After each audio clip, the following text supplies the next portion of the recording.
नमस्ते बच्चों, कैसे हैं आप सब। मैं हर बार की तरह इस बार भी उम्मीद करता हूं कि आप बहुत अच्छे होंगे, सुरक्षित होंगे, स्वस्थ होंगे।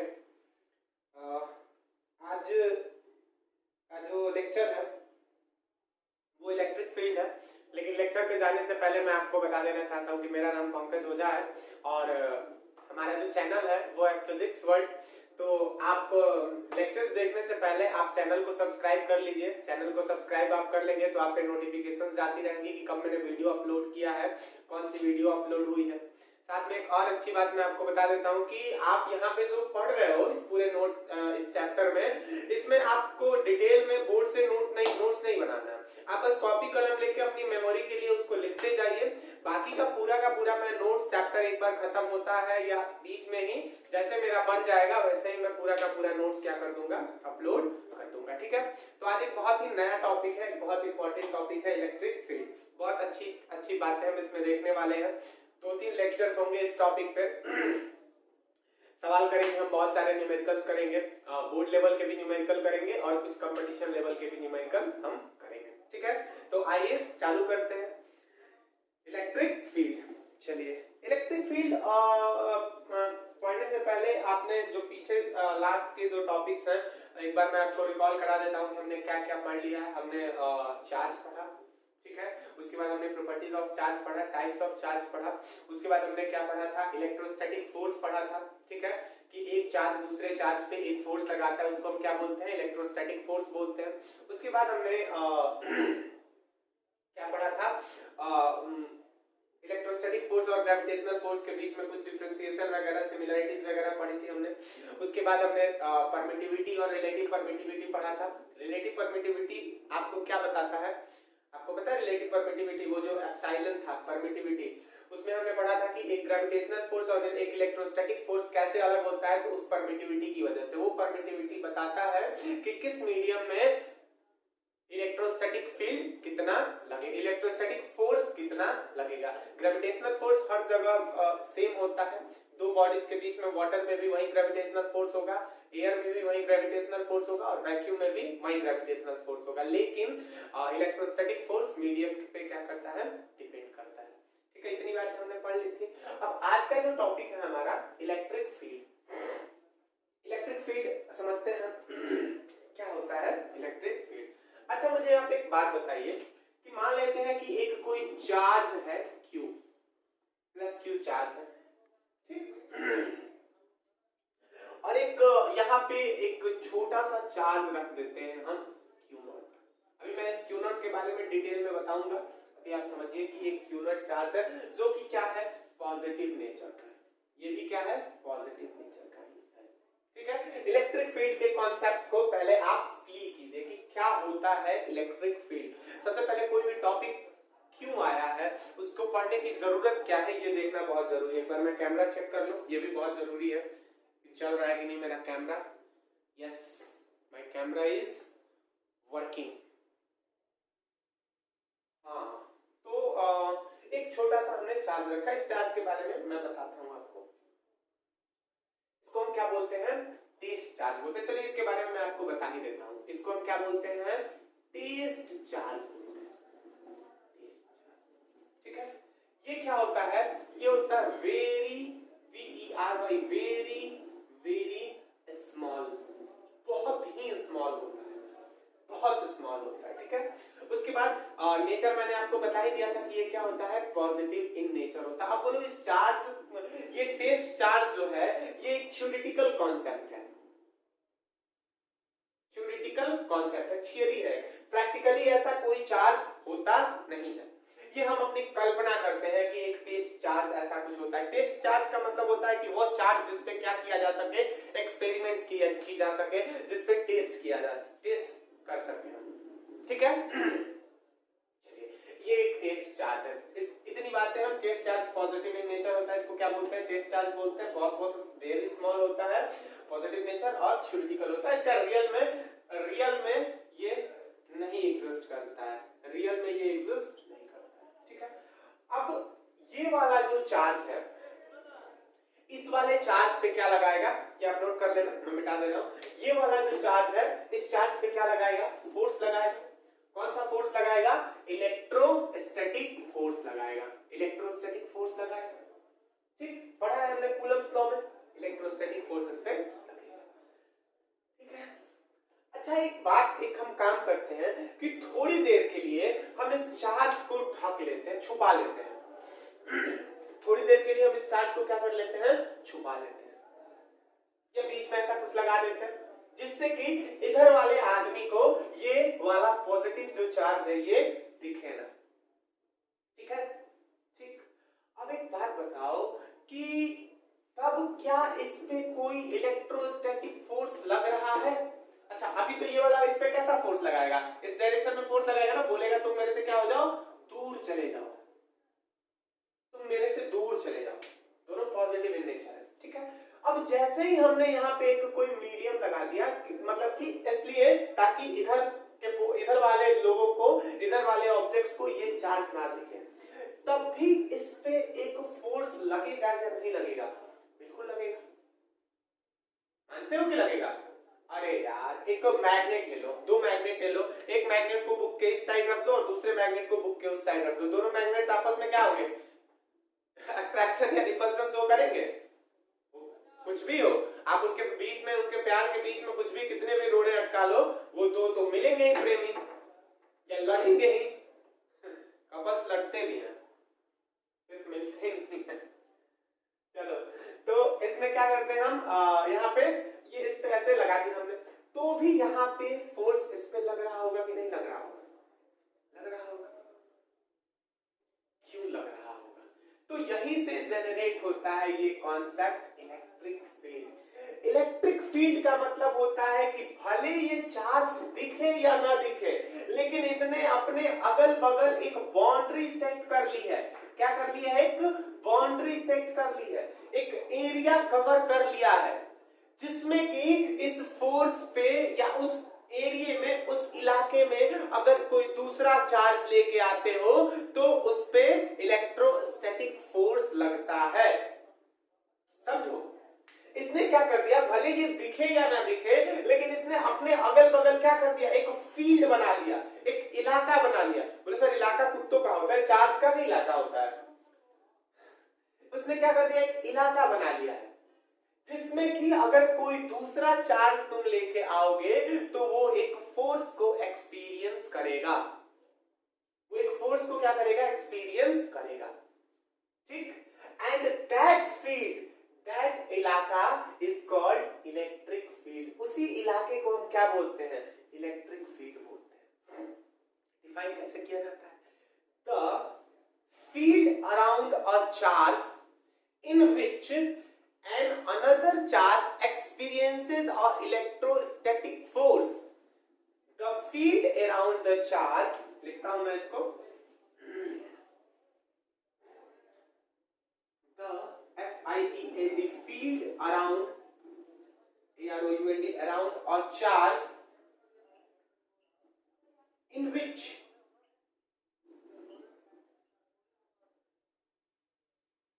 and another charge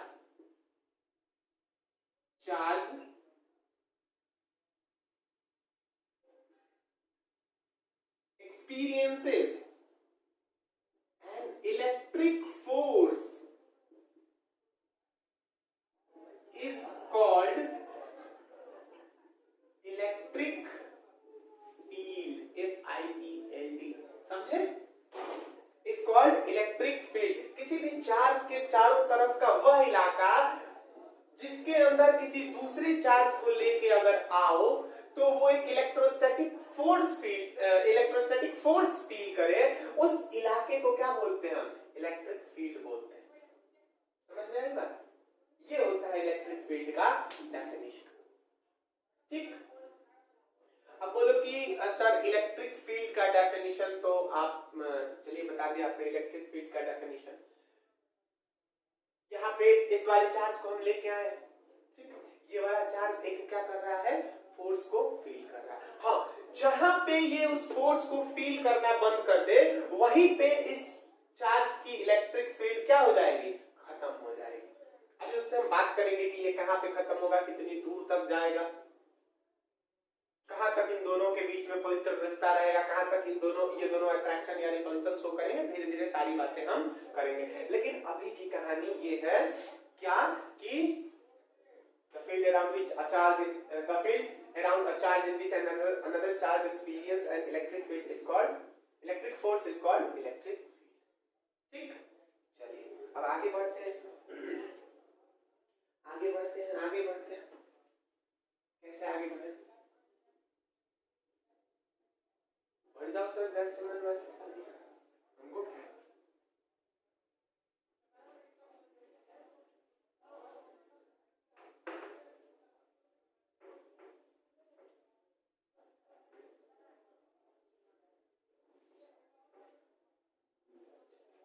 क्या करते हैं, देखते हैं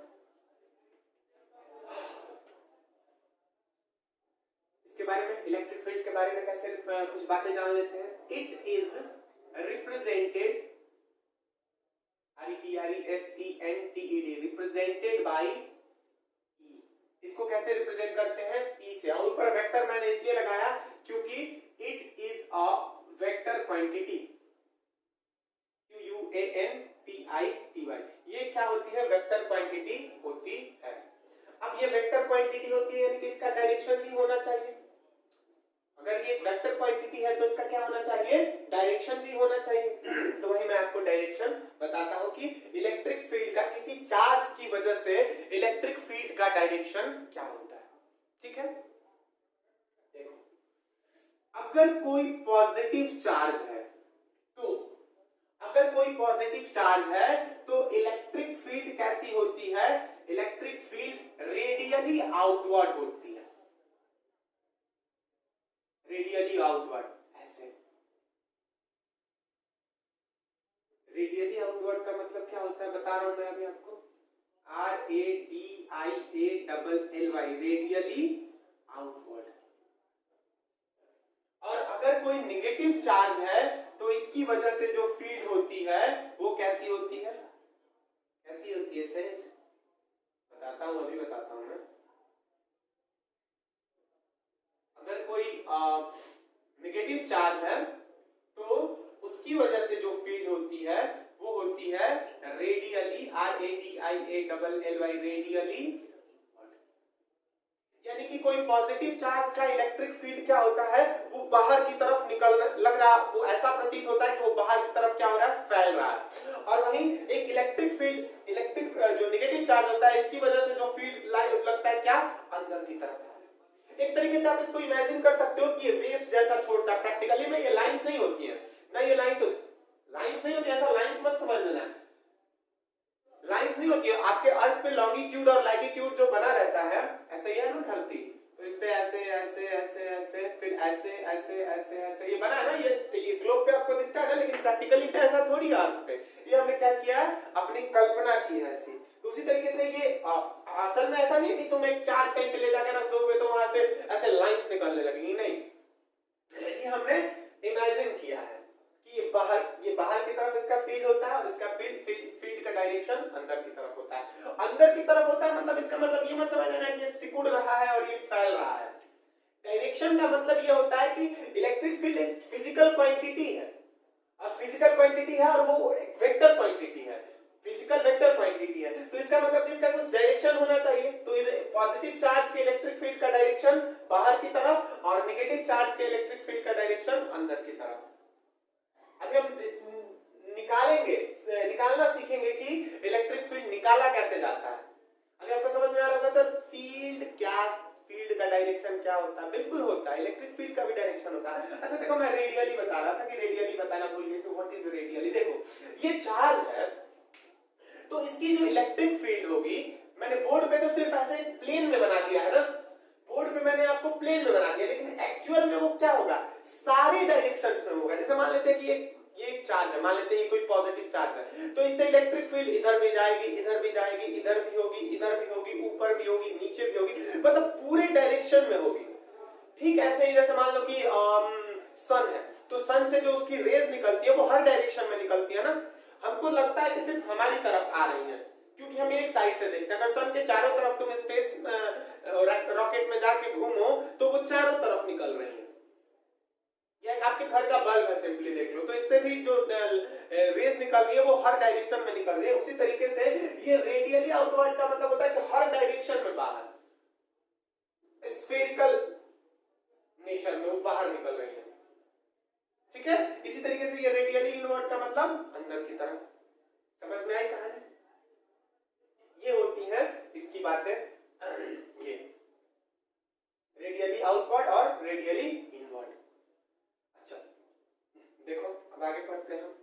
अगला जो हमारा टॉपिक है कि इलेक्ट्रिक फील्ड निकाले कैसे। अच्छा एक चीज और मैं आपको बता देता हूं कि इसको मिटा दूं। ये समझ में आ गया electric field, it is a vector quantity. Electric field आपको सिंपली क्या बताती है? इलेक्ट्रिक फील्ड आपको बताती है, इलेक्ट्रिक फील्ड टॉपिक से आपको ये पता चलता है कि चार्ज के चारों तरफ एक ऐसा इलाका होता है कि अगर उस इलाके में कोई दूसरा चार्ज आता है तो उस पे एक तरीके का क्या लगता है? इलेक्ट्रोस्टैटिक फोर्स लगता है, और उसी इलाके को क्या बोलते हैं हम? इलेक्ट्रिक फील्ड बोलते हैं। इलेक्ट्रिक फील्ड एक वेक्टर क्वांटिटी होती है, ठीक है, उसको ई वेक्टर से रिप्रेजेंट करते हैं, ठीक। अच्छा उसके साथ पॉजिटिव चार्ज की इलेक्ट्रिक फील्ड्स बाहर की तरफ होती है और नेगेटिव चार्ज की अंदर की तरफ। देखो intensity of electric field, INTENSITY, intensity of electric field की इंटेंसिटी क्या होती है, ठीक। इलेक्ट्रिक फील्ड की इंटेंसिटी क्या होती है? इंटेंसिटी का मतलब क्या होता है? व्हाट इज द मतलब ऑफ इंटेंसिटी? जैसे कि अर्थक्वेक की इंटेंसिटी होती है ना, तीव्रता, कि कहां पे वो अर्थक्वेक इफेक्टिव है, कहां पे अर्थक्वेक कमजोर है। जैसे अर्थक्वेक का जो सेंटर होता है, भूकंप का जो सेंटर, आपने भूकंप वगैरह के न्यूज टीवी में देखे हैं, दिल्ली में आया भूकंप, भूकंप का केंद्र दिल्ली मुख्यालय से 65 किलोमीटर दूर था, तो 65 किलोमीटर दूर था, वहां से भूकंप चालू हुआ है, ठीक है, और वो पहुंचते पहुंचते कहां पे पहुंचा है? दिल्ली में। तो दिल्ली में उसकी इंटेंसिटी इतनी है, उसकी तीव्रता 4.5, 2, 3 रेक्टर स्केल पे उसको नापते हैं ना। तो उसी तरीके से इंटेंसिटी ऑफ इलेक्ट्रिक फील्ड का मतलब क्या होता है? इलेक्ट्रिक फील्ड इंटेंसिटी आपको ये बताती है कि किस जगह पे इलेक्ट्रिक फील्ड कितना पावरफुल है, कितना पावरफुल है। इसका मतलब कि अगर वहां पे हम कोई चार्ज रखेंगे तो उस पे कितना फोर्स लगेगा, समझो, ऐसे समझो। मान लेते हैं यहाँ पे हम एक छोटा नहीं, एक कोई चार्ज रखते हैं प्लस क्यू, ठीक है। अब इससे इतनी दूर पे इलेक्ट्रिक फील्ड इंटेंसिटी क्या होगी? उसके बाद इतनी दूर पे इलेक्ट्रिक फील्ड इंटेंसिटी क्या होगी? इतनी दूर पे इलेक्ट्रिक फील्ड इंटेंसिटी क्या होगी? यानी कि यहाँ पे फील्ड स्ट्रांग होगा या यहाँ पे फील्ड स्ट्रांग होगा या यहाँ पे फील्ड स्ट्रांग होगा। आपको क्या लग रहा है? समझ में आप समझ रहे हो सर? आपको पता चल रहा है थोड़ा थोड़ा सर यहाँ पे फील्ड स्ट्रांग होगा, यानी कि कैसे स्ट्रांग होगा? ये तो आपको ये लग रहा है ना कि स्ट्रांग कैसे होगा, ये तो आपने कल्पना में बता दिया कि सर सबसे ज्यादा फील्ड यहाँ पे होगा स्ट्रांग, उससे कमजोर यहाँ पे, और सबसे कमजोर फील्ड कहाँ पे होगा? यहाँ पे। लेकिन आपने ये बात कैसे बताई? कैसे बताया? आपने कोई कैलकुलेशन किया? आपने कोई फॉर्मूला वगैरह निकाला? तो उसी चीज के लिए हम ये टॉपिक पढ़ते हैं, intensity of electric field. Intensity of electric field बताएगा आपको कि यहाँ पे फील्ड की इंटेंसिटी क्या है, यानी कि यहाँ पे फील्ड स्ट्रांग है या वीक है, यहाँ पे क्या है, यहाँ पे क्या है, समझ रहे हो इस चीज को? और फील्ड मतलब जितना दूर जाते जाओगे उतना क्या होते जाएगा। तो इलेक्ट्रिक फील्ड इंटेंसिटी एक तरीके से आपको फील्ड की स्ट्रेंथ बताती है, ठीक।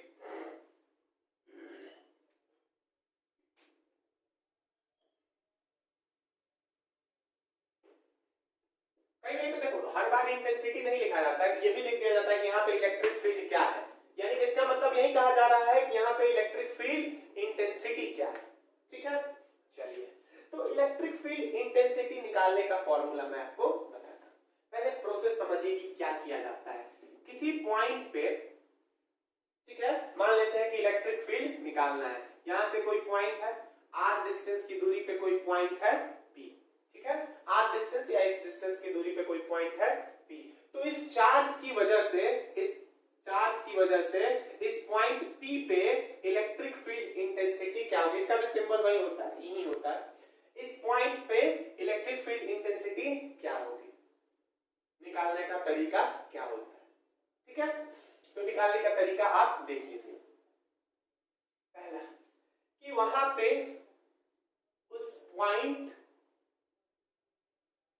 इंग्लिश लिख रहा हूं sorry, first put a test charge, test CHARG charge on that point, उस पॉइंट पे क्या रख दो, जिस पॉइंट पे पूछा गया है उस पॉइंट पे क्या रख दो, एक टेस्ट चार्ज रख दो।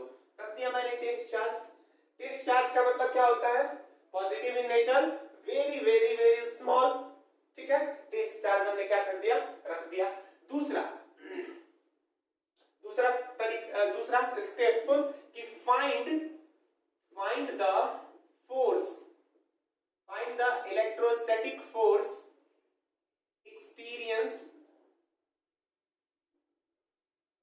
experienced by that test charge, test charge को क्यू नॉट बोलते हैं, ठीक है। क्या निकाल दो, इस फोर्स, इस टेस्ट चार्ज पे कितना फोर्स लगा रहा है ये चार्ज, वो निकाल सकते हो ना कूलम्स लॉ से।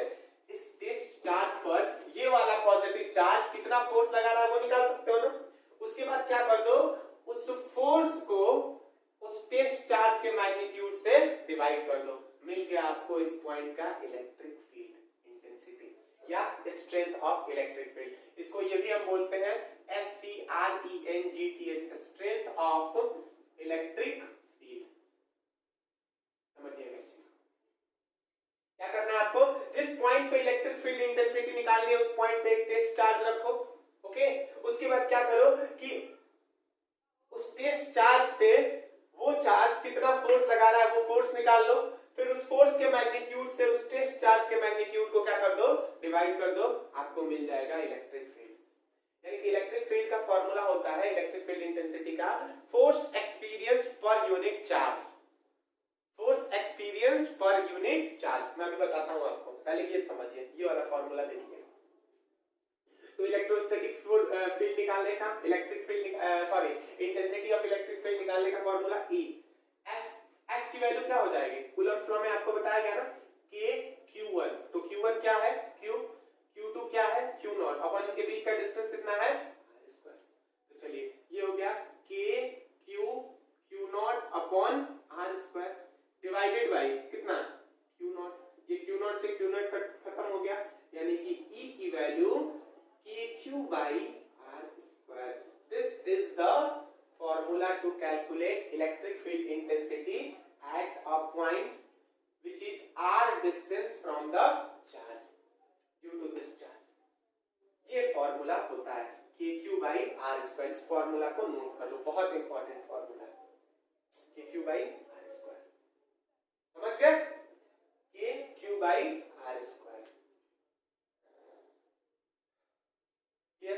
यानी कि देखो एक चीज यहां से आपको ये दिख रहा है कि electric field is directly inversely proportional to distance square. आप ऐसा लिख सकते हो ना, ये K और Q कांस्टेंट है, electric field is inversely proportional to distance square. यानी कि जितना ही डिस्टेंस बढ़ाओगे, जितना डिस्टेंस बढ़ाओगे उतनी ही इलेक्ट्रिक फील्ड इंटेंसिटी क्या होगी, कम होगी। बताया था ना आपने उस समय, एक यहाँ पे पॉइंट, एक यहाँ पे पॉइंट, एक यहाँ पे पॉइंट, आपने बोला था ना कि सबसे दूर जो पॉइंट होगा उस पे इलेक्ट्रिक फील्ड इंटेंसिटी सबसे कम होगी, या इलेक्ट्रिक फील्ड स्ट्रेंथ, दोनों एक ही बात है, कम होगा। ठीक है, यहाँ से देखिए डिराइव भी हो गया कि जितना डिस्टेंस बढ़ाओगे, अगर डिस्टेंस को तुम 2 गुना बढ़ा दो तो इलेक्ट्रिक फील्ड कितनी हो जाएगी, 4 गुना कम हो जाएगी। यहाँ पे 2 का मतलब 2 गुना बढ़ जाएगा तो ये कितनी हो जाएगी, 4 गुना कम हो जाएगी। अगर डिस्टेंस को तुम 3 गुना बढ़ा दो तो इलेक्ट्रिक फील्ड इंटेंसिटी क्या हो जाएगी, 9 गुना क्या हो जाएगी, कम हो जाएगी। समझ गए इस चीज को। तो इलेक्ट्रिक फील्ड इंटेंसिटी डिस्टेंस बढ़ने पे क्या होती है, घटती है। दोनों चार्जेस के लिए वही केस है, पॉजिटिव के लिए भी वही होगा और नेगेटिव के लिए भी वही होगा। पॉजिटिव के लिए भी क्या होगा, वही, और नेगेटिव के लिए भी। तो इसको ग्राफिकली कैसे शो किया जाता है, देखिए मैं आपको बता देता हूं, बताता हूं लाइट से इसको ग्राफ में कैसे शो किया जाता है।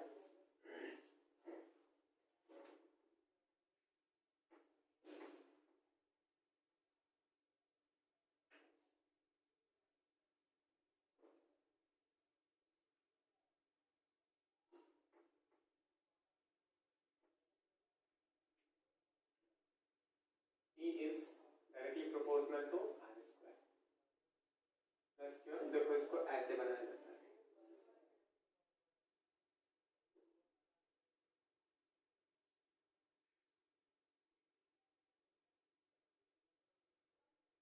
Is directly proportional to 1 by r square.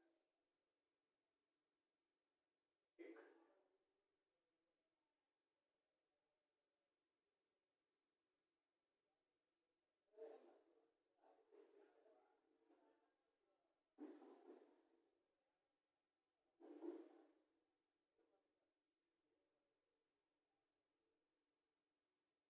समझ में आया?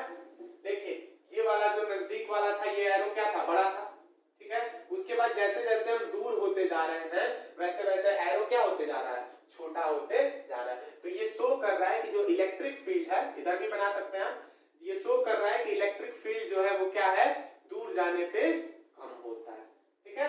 इलेक्ट्रिक फील्ड दूर जाने पे क्या होता है, कम होता है। ऐसे बना लो इस तरीके से, इधर भी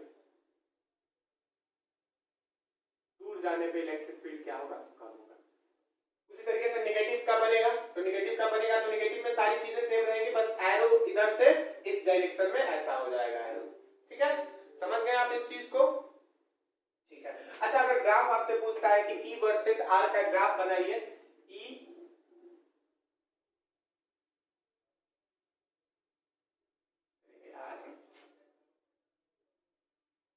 वर्सेस R का ग्राफ बनाइए, E वर्सेस R का ग्राफ बनाइए। तो देखिए एक पे आप क्या मान लेते हैं, R मान लेते हैं, और एक पे क्या मान लेते हैं आप, E मान लेते हैं। अब देखो R की वैल्यू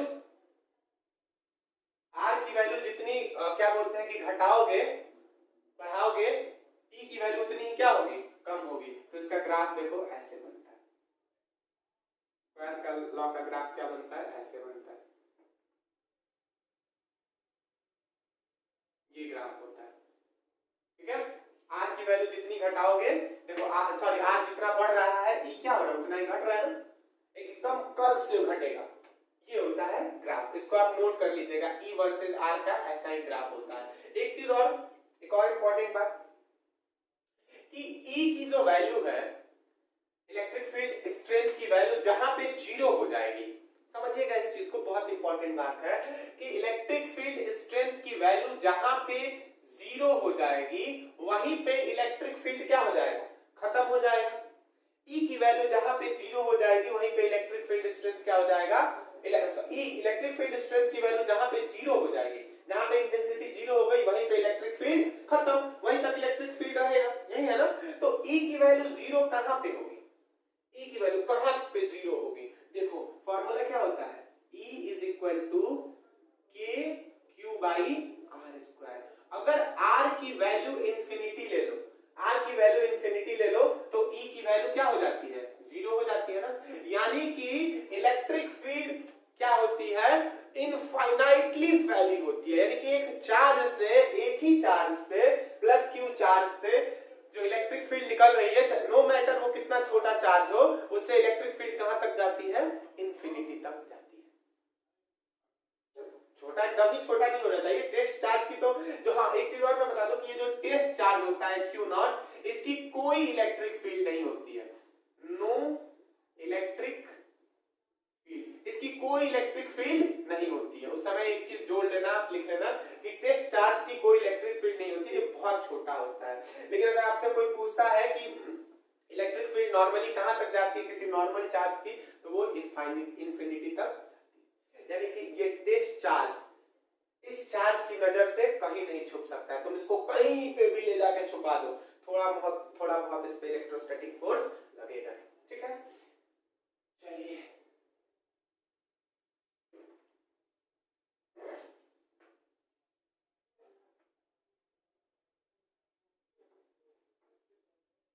अब बात कर लेते हैं यूनिट ऑफ इलेक्ट्रिक फील्ड की, या unit of intensity of electric field. आपने निकालना सीख लिया ना, के क्यू बाई आर स्क्वायर, ठीक है।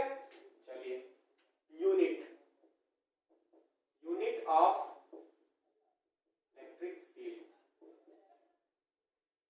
या E की यूनिट क्या होती है, तो फॉर्मूला क्या था, फॉर्मूला था फोर्स अपॉन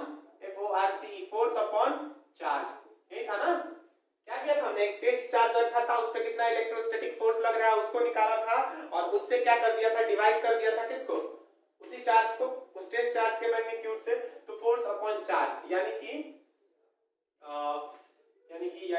कि फोर्स का क्या होता है न्यूटन और चार्ज का क्या होता है न्यूटन पर कूलम, यानी कि इसका ऐसा यूनिट होता है न्यूटन पर कूलम।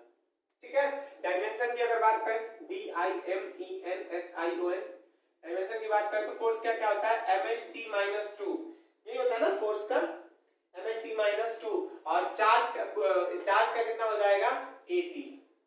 बोलो सर चार्ज का 80 कैसे होगा, 11th में आपने पढ़ा है चार्ज का क्या होता है 80 करंट इनटू टाइम, यानी कि इससे क्या क्या कट जाएगा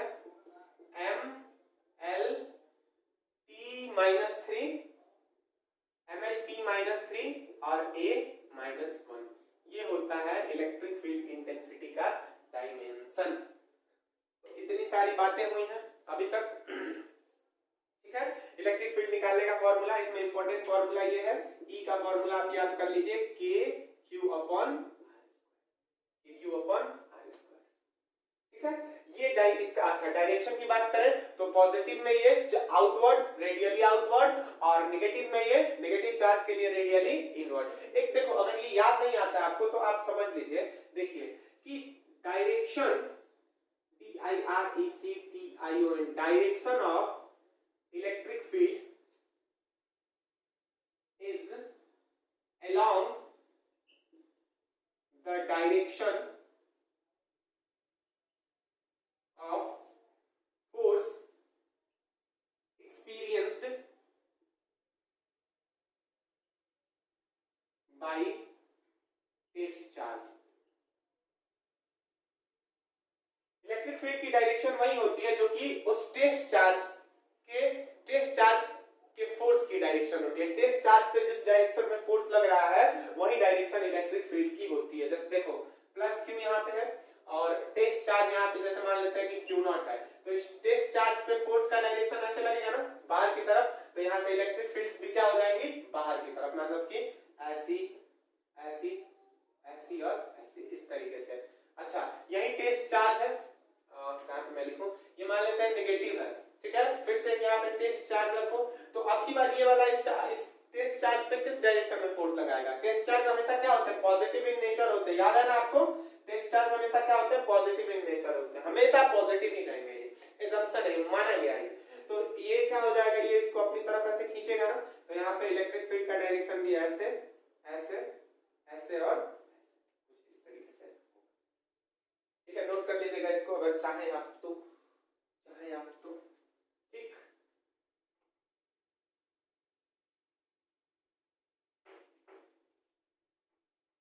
चलिए एक सवाल बनाते हैं, यानी कि आपने इलेक्ट्रोस्टैटिक फोर्स का फॉर्मूला क्या पढ़ा, आपने इलेक्ट्रोस्टैटिक फोर्स का फॉर्मूला पढ़ा कि सॉरी इलेक्ट्रिक फील्ड का आपने फॉर्मूला क्या पढ़ा, इलेक्ट्रिक फील्ड आपने निकालना अभी तक सीखा ना कि कैसे निकालेंगे किसी पॉइंट पे इलेक्ट्रिक फील्ड, तो वहां पे एक टेस्ट चार्ज रखेंगे, उस पे कितना फोर्स लग रहा है वो निकालेंगे गिवन चार्ज की वजह से, उसके बाद उस फोर्स के मैग्नीट्यूड में टेस्ट चार्ज के मैग्नीट्यूड को क्या कर देंगे डिवाइड कर देंगे, यानी कि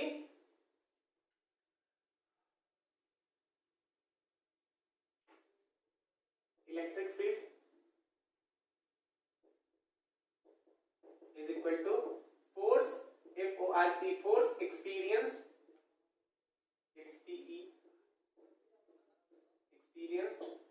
by the charge upon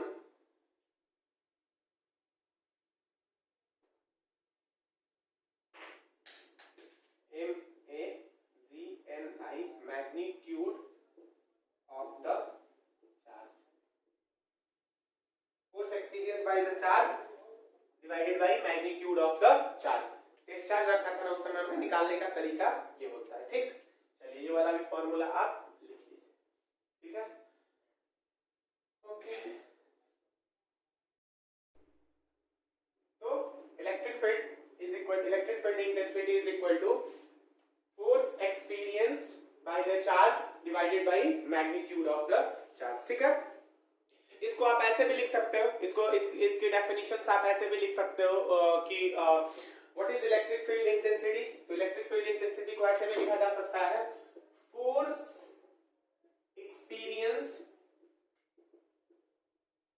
experienced per unit charge.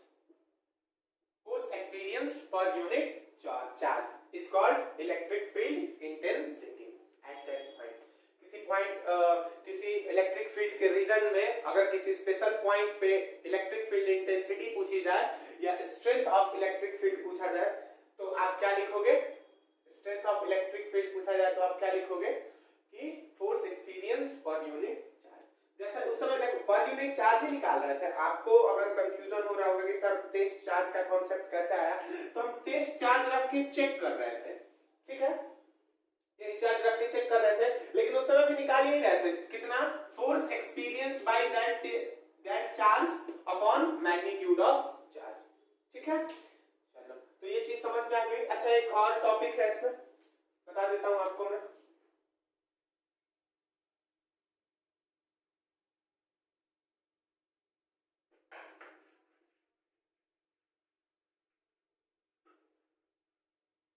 Electric field intensity blue marker नहीं चाहिए, चाहिए हमें black. Electric field intensity in vector form, vector form में इलेक्ट्रिक फील्ड इंटेंसिटी क्या होगी? बहुत आसान है, आपने Coulomb's law in vector form देखा था ना, उसी तरीके से कुछ ये भी हो जाएगा। क्या चलिए E का फॉर्मूला क्या होता है? E का फॉर्मूला होता है KQ अपॉन R स्क्वायर, ठीक है, KQ अपॉन R स्क्वायर, ठीक। यहाँ पे जैसे मान लेते हैं यहाँ पे कोई चार्ज है प्लस Q कोई चार्ज है, इससे R डिस्टेंस की दूरी पे कोई पॉइंट है P, तो यहाँ पे इलेक्ट्रिक फील्ड इंटेंसिटी का फॉर्मूला था KQ अपॉन R स्क्वायर, ठीक। अब देखो यहाँ पे जो इलेक्ट्रिक फील्ड इंटेंसिटी का जो डायरेक्शन होगा वो क्या होगा? इस चार्ज से इधर की तरफ, यानी कि कुछ इस डायरेक्शन में, ऐसा होगा ना। तो किसी भी स्केलर क्वांटिटी को अगर वेक्टर क्वांटिटी में बदलना है तो हम क्या करते हैं? हम एक यूनिट वेक्टर से क्या कर देते हैं? मल्टीप्लाई कर देते हैं। किससे मल्टीप्लाई कर देते हैं? यूनिट वेक्टर से। तो यहाँ पे हम क्या कर देंगे वेक्टर फॉर्म में लिखने के लिए k q by r square into cap r. समझ में आ रही बात? ये क्या है? यूनिट वेक्टर है, unit vector along the direction of r, electric field ऐसी ही है कैप आर। चलो अब इसको हमने क्या लिख दिया? कैप आर को हम क्या लिख सकते हैं? इसको हम लिख सकते हैं के क्यू, कैप आर को हम लिख सकते हैं वेक्टर ये के क्यू अपॉन आर स्क्वायर। अच्छा इस आर स्क्वायर को मैं मॉड आर का होल स्क्वायर लिख सकता हूं, एक ही बात है। चलो और आर कैप को vector r upon mod r लिख सकते हैं, फॉर्मूला आपको पता था ना, unit vector is equal to vector divided by magnitude of the vector. चलिए तो अब ये फॉर्मूला क्या हो गया? E is equal to k q by mod r का cube into vector r. This is what? Intensity of electric field in vector form. याद कर लो, उसको लिख लो, जैसा कूलम्ब्स लॉ में हमने पढ़ा था वैसा ही ये भी है, कोई डिफिकल्ट नहीं, ठीक। चलिए नोट कर लीजिए, इसको नोट करके आगे बढ़ते हैं हम। खूबसूरत सा topic.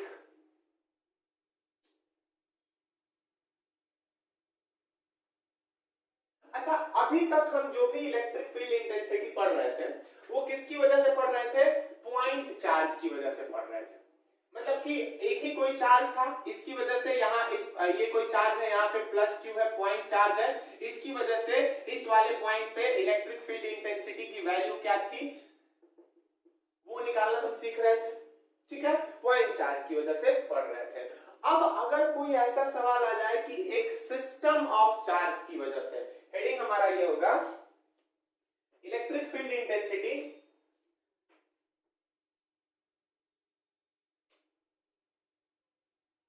Electric FIELD field INTENSITY intensity due to SYSTEM system of charge. यानी कि अब एक चार्ज नहीं है, अब कई सारे चार्ज हैं, ठीक है। अब कई सारे चार्ज है तो उनकी वजह से इलेक्ट्रिक फील्ड इंटेंसिटी, जैसे मान लेते हैं कि दिया हुआ है कि यहाँ पे Q1 Q2 और Q3, ठीक है, प्लस के तीनों है Q1 Q2 और Q3। अब पूछ रहा है कि इन तीनों चार्जेस की वजह से इस पॉइंट P पे, इन तीनों चार्जेस की वजह से इस पॉइंट P पे इलेक्ट्रिक फील्ड इंटेंसिटी की वैल्यू क्या होगी, इलेक्ट्रिक फील्ड इंटेंसिटी की वैल्यू क्या होगी इन तीनों चार्जेस की वजह से। एक सिस्टम है, जैसे मान लेते हैं कि इसमें 3 चार्जेस हैं, ठीक है, तो उन तीनों चार्जेस की वजह से इस पे इलेक्ट्रिक फील्ड इंटेंसिटी क्या होगी। चलिए इसको करते हैं। तो देखो आपने जैसे कूलम्स लॉ पढ़ा था, तो कूलम्स लॉ में जैसे मान लेते हैं कि सिर्फ एक चार्ज यहाँ पे हो, तो ये वाला चार्ज पर्सनली इस पे कितना फोर्स लगा रहा था वो आपने निकालना सीखा था। K Q1 into Q, जो भी यहाँ पे मान लेते हैं कोई भी चार्ज रख रहे थे कैपिटल Q, तो K Q1 into capital Q upon R square, ठीक है। उसके बाद आपने इन तीनों की वजह से जो इस पे नेट फोर्स लगेगा वो भी सीखा था ना। क्या किया था आपने, principle of superposition. Principle of superposition क्या कहता है कि the net electrostatic force on a charge due to all the charges present in the environment is equal to the vector sum of all the electrostatic forces due to individual charges। यानी कि वो principle of superposition कहता था कि जैसे मान लेते हैं, एक मैं थोड़ा सा रिकॉल करा देता हूं। मान लेते हैं कि अभी इलेक्ट्रिक फील्ड इंटेंसिटी मत पढ़िए, मान लेते हैं कि आपके पास एक सवाल है कि इस पॉइंट P के कोई कैपिटल चार्ज है Q, और सवाल पूछ दिया कि इस Q1 Q2 Q3 की वजह से इसमें जो टोटल इलेक्ट्रोस्टैटिक फोर्स लग रहा है वो किसके बराबर होगा। तो आपने क्या किया, मान लेते थे कि Q1 की वजह से इधर लगा F1, उसके बाद Q3 की वजह से इधर लगा F3, ये मान लेते हैं प्लस का ही है, और ये Q2 की वजह से इधर क्या लगा F2, ठीक है। तो जो नेट फोर्स था, जो रिजल्टेंट फोर्स था, वो किसके बराबर था, vector sum of F1 plus F2 plus F3, यही था ना, vector sum of F1 plus F2 plus F3। इसी को प्रिंसिपल ऑफ सुपरपोजिशन बोलते थे। लेकिन अब की बार आपको नेट फोर्स नहीं पूछ रहा है, अब की बार आपसे क्या पूछ रहा है कि net electric field intensity, net electric field intensity at this point P। इस पॉइंट P पे इलेक्ट्रिक फील्ड इंटेंसिटी क्या होगी, इस पॉइंट P पे इलेक्ट्रिक फील्ड इंटेंसिटी क्या होगी, समझना बात। मतलब ये कह रहा है, जैसे मान लेते हैं कि ये इससे ध्यान से सुनो, बता रहा हूं, ये इससे R1 की दूरी पे है, ये इससे R2 के डिस्टेंस पे है, और ये इससे R3 के डिस्टेंस पे है, ठीक है। अगर आपसे पूछा जाता कि what is electric field intensity due to this Q1, मान लेते हैं कि अभी सिस्टम में ये दोनों चार्जेस नहीं है, due to this Q1 at this point P, what is electric field intensity at this point P due to this charge Q1। तो फार्मूला आपका क्या था, E is equal to KQ upon R square ना, तो K into यहाँ पे charge है Q1 upon R1 का स्क्वायर, ठीक। अच्छा, अगर पूछता कि इसको मान लेते हैं कि कुछ भी नाम, अभी नाम मत दो, अगर सिर्फ इंडिविजुअली इसकी वजह से पूछता, मान लेते कि ये दोनों चार्जेस नहीं थे, तो कितना होता KQ2 अपॉन R2 का स्क्वायर, इसकी वजह से KQ3 अपॉन R3 का स्क्वायर, ये था। लेकिन ये तीनों चार्जेस एक साथ अगर कोई यहाँ पे इलेक्ट्रिक फील्ड अपना क्रिएट कर रहे हैं, तो इस पॉइंट पे रिजल्टेंट इलेक्ट्रिक फील्ड इंटेंसिटी क्या होगी। उसमें पीछे वाले लेक्चर में हमने पढ़ा था कि रिजल्टेंट फोर्स क्या होगा, इसमें हम पढ़ेंगे कि रिजल्टेंट इलेक्ट्रिक फील्ड इंटेंसिटी क्या होगी, यानी कि रिजल्टेंट E क्या होगा। तो मान लेते हैं कि इसकी वजह से, Q1 की वजह से कोई इलेक्ट्रिक फील्ड इंटेंसिटी लग रही है, इसको हमने नाम दे दिया E1। समझिएगा इस चीज को, इसको हमने क्या नाम दे दिया E1। डायरेक्शन यही होगा ना, जो डायरेक्शन ऐसा ही होगा ना, इससे आउटवर्ड पॉजिटिव है तो इस पॉइंट से पॉजिटिव इधर ही रहेगा। इस Q3 की वजह से इधर, इसको हमने नाम दे दिया E3, और इस Q2 की वजह से इधर, और इसको हमने नाम दे दिया E, ठीक है। तो इस पे जो नेट इलेक्ट्रिक फील्ड इंटेंसिटी होगी इस पॉइंट पे, वो किसके बराबर होगी, vector sum of E1 plus E2 plus E3, net E1 plus E2 plus E3। समझ में आई ये कहानी। ठीक वैसा ही इसको भी निकालते हैं कि net electric field intensity at a point due to a system of charges present due to a number of charges present is equal to vector sum of individual electric field intensities. जैसा उसमें था ना Coulomb's superposition of superposition principle of superposition में कि net force किसके बराबर होता था vector sum of all the individual forces, तो इसी की वजह से उसी तरीके से इसमें भी नेट इलेक्ट्रिक फील्ड इंटेंसिटी क्या होगी vector sum of E1 plus E2 plus E3. समझ में आ गई बात? क्लियर हुआ? चलिए तो इसमें कुछ क्वेश्चंस लिखते हैं, हम कुछ क्वेश्चंस देखते हैं.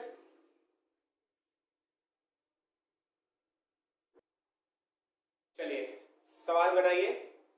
सवाल है कि एक इक्विलेटरल ट्रायंगल है जिसके 3 वर्टिसेस हैं ए बी और सी. बी और सी पे 2 चार्जेस हैं प्लस क्यू और माइनस क्यू. तो हमको पूछा गया कि what is net electric field intensity at point A. A पे नेट इलेक्ट्रिक फील्ड इंटेंसिटी क्या होगी क्या होगी क्या होगी. अच्छा ए पे जो इलेक्ट्रिक फील्ड इंटेंसिटी होगी वो 2 चार्जेस की वजह से होगी ना, एक इसकी वजह से और एक इसकी वजह से. बनाइए, पॉज करके बनाइए, ट्राई कीजिए वीडियो को.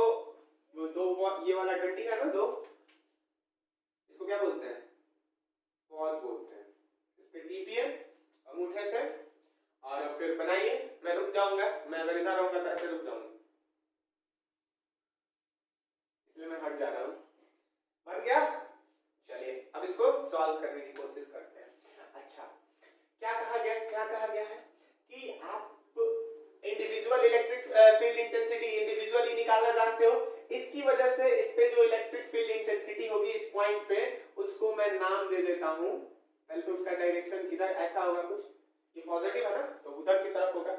ठीक है, मन में कल्पना कर रहा हूं. अगर डायरेक्शन नहीं पता चल रहा है सर कैसे होगा, तो पॉजिटिव से हमेशा बाहर की तरफ होता है. फिर भी नहीं आ रहा तो यहाँ पे जिस पॉइंट पे पूछा गया वहां पे एक छोटा सा चार्ज रख लो. छोटा सा चार्ज, नन्हा मुन्ना चार्ज, उसको क्या बोलते हैं टेस्ट चार्ज. अब टेस्ट चार्ज को रखोगे तो वो यहाँ पे किस डायरेक्शन में ये वाला चार्ज उसको रिपेल करेगा. बोलो कैसे पता सर हमको. टेस्ट चार्ज हमेशा पॉजिटिव इन नेचर होता है तो ये इसको बाहर की तरफ रिपेल करेगा. टेस्ट चार्ज रख के देख लो इस पॉइंट पे डायरेक्शन नहीं क्लियर हो रहा है तो इसकी वजह से इस वाले चार्ज की वजह से यहाँ पे इलेक्ट्रिक फील्ड इंटेंसिटी का डायरेक्शन ऐसा होगा और उसको मैंने बोल दिया ईबी.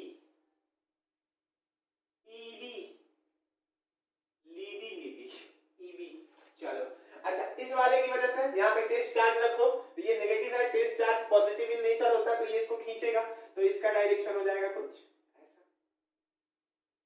ऐसा ऐसा ऐसा ऐसा. इसको हमने बोल दिया ई सी ना, सी है क्या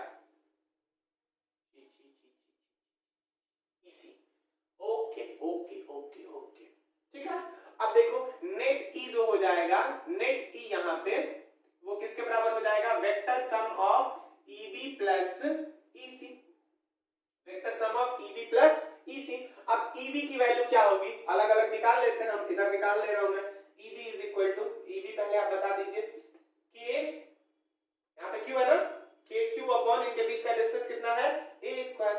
अच्छा उसी तरीके से ईसी की वैल्यू किसके बराबर हो जाएगी, ये भी मेरे ख्याल से के क्यू अपॉन ए स्क्वायर, ये भी उसी के बराबर हो जाएगा. देखिए अब माइनस साइन क्यों सर बोलो सर माइनस साइन नहीं रखेंगे. माइनस साइन नहीं रखेंगे, ऑलरेडी डायरेक्शन बताया ना कि ये इस डायरेक्शन में, ये वाला जो ईबी है वो उस डायरेक्शन में और ये वाला ईबी इस डायरेक्शन में. डायरेक्शन बताया तो साइन लगाने की जरूरत यहाँ पे नहीं है, उस समय मैंने आपको बताया था. ठीक है तो वेक्टर सम, इसको इन दोनों को क्या मान लो, इन दोनों को मान लो लेट बोथ भी, कुछ भी मान लो. क्या मानेंगे, कुछ मान लो मान लो मान लो मान लो मान लो ई मान लो.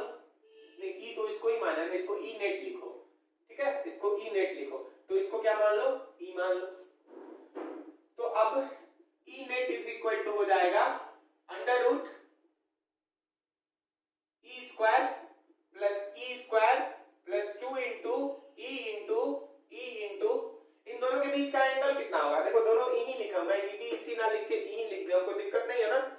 ठीक दोनों को ई मान लिया यार, दोनों सेम ही है ना, मैग्नीट्यूड दोनों का सेम है इसीलिए ई मान लिया हमने. इसकी यहाँ वाला ये वाला एंगल कितना होगा, ये वाला एंगल कितना होगा, ये 60 होता है ना एक इक्विलेटरल एंगल का, तो ये कितना हो जाएगा 120 डिग्री. 120 डिग्री यानी कि यहाँ पे हम क्या लिख देंगे cos 120. cos 120 की वैल्यू क्या होती है, cos 120 की वैल्यू क्या होती है बताओ E net is equal to E square plus E square plus 2 into E into cos 180 की वैल्यू बता दो भैया। cos, अरे यार ऐसे लिख लो ना, cos 180 है ना तो इसको कर दो cos 180 माइनस 60 डिग्री। हो गया cos 180 माइनस 60, सिंपल। नहीं हो जाएगा यार, कितना हो जाएगा cos 60 डिग्री। अब cos 60 की वैल्यू तो बता दो। cos 60 की वैल्यू क्या होती है? वही जो sin 30 की होती है। तो sin 30 की वैल्यू क्या होती है? sin 30 की वैल्यू क्या होती है? sin 30 की वैल्यू क्या होती है? 1/2 होती है। ठीक है, तो यहाँ पे हम क्या लिख देंगे 1/2। अब देखो ये पॉजिटिव की नेगेटिव यहाँ पे ये भी चक्कर रहेगा ना, positive add sugar to coffee, यानी इसमें साइन कॉस यानी कि माइनस की 1/2 होगी, माइनस 1/2, यानी कि ये 2 से 2 गया तेल लेने, ई स्क्वायर यानी कि माइनस का ई स्क्वायर, और कुछ तो चक्कर है, कुछ तो चक्कर है, कुछ तो चक्कर है।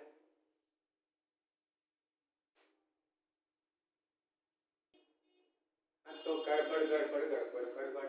चलिए, तो माइनस 1/2, ये 2 से 2 कैंसिल आउट हो गया, ये माइनस ई स्क्वायर हो जाएगा ना, तो ये ई स्क्वायर से ई स्क्वायर भी कैंसिल आउट, यानी कि E net is equal to, sorry ऐसा वाला ई नहीं, ये वाला E net is equal to under root E square, यानी कि इसकी वैल्यू ई के बराबर। अब ई की वैल्यू किसके बराबर है? तो ई की वैल्यू है के क्यू बाई ए स्क्वायर के, ई net is equal to k q by A square, और एकदम ये यहाँ से बीचों बीच ऐसा होगा। ठीक है, तो ये हमारा क्या आ गया?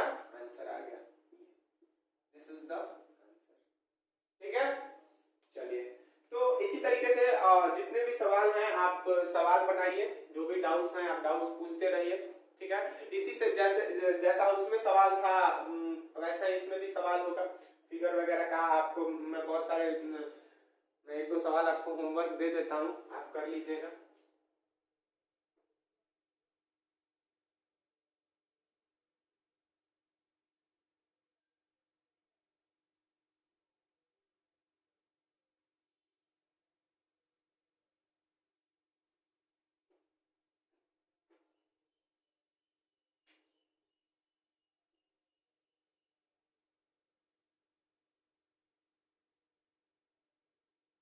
ए बी सी और डी, एक यहाँ पे है प्लस क्यू, यहाँ पे है प्लस क्यू, यहाँ पे है प्लस क्यू, और यहाँ पे बी। तो find FIND, find E net